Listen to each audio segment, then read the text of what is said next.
wadwa lemo ni osewache kata yore mopogore opogore mathoth ahinya mano mantie kata mokwongo kikoni kanyo ni udwaro deputy president mamiyo ero koro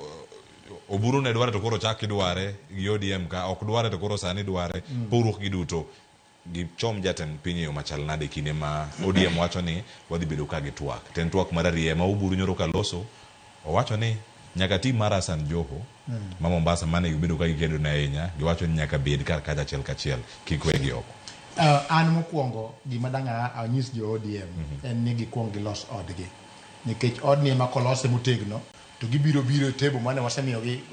His Excellency William Ruto mondo negotiate go buru ka gin gi strength to kaka en sani endi ka ok mano timore to anyisi chien ka chane ni kata mana wechegi nyalo gajore moko ni e court to moko ni kanye makumwa dhiyo timnade makumwa dhiyo onge. One of the most important things manche wayudo achiel an kaka achiel kum jogo mano the State House aspirants forum, part of that meeting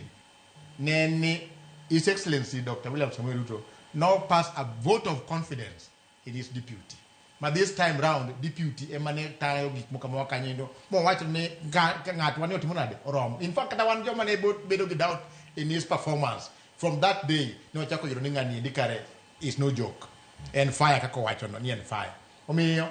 onge vacancy ka kiwinjo wachande ni the presidency is a package any president gi deputy mare bia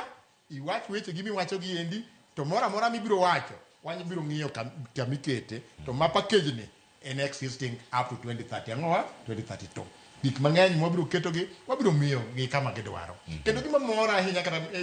mwasimo ka wacho ni dongruok osebiro e piny ka sama dongruok osebiro e piny ka ni dongruok ja piny nene omiyo samoro gik mwawacho ni linda ground linda inchi ayege opiyo wandai kanche wacho chien kacha ni His Excellency jo piny osekuongo nwa iri wan pod wayware chien kada kech pod watimo nade walawre omiyo we need to move with speed ni neno kata Kisumo the other week ka president of the Kisumo ma jo linda ground go timo nade onge ni neno that mammoth crowd manyiso ni ande ja piny osechako ng'iyo president gi wang' mamuol omiyo na kwayo gi akwaya ni mondo mi giyud gik ma gidwa kwayo mang'eny go gilos od gi obed makare to ka ok gilos od gi obed makare to en ni obiro bede kaburi ya kisahau iwacho ni mano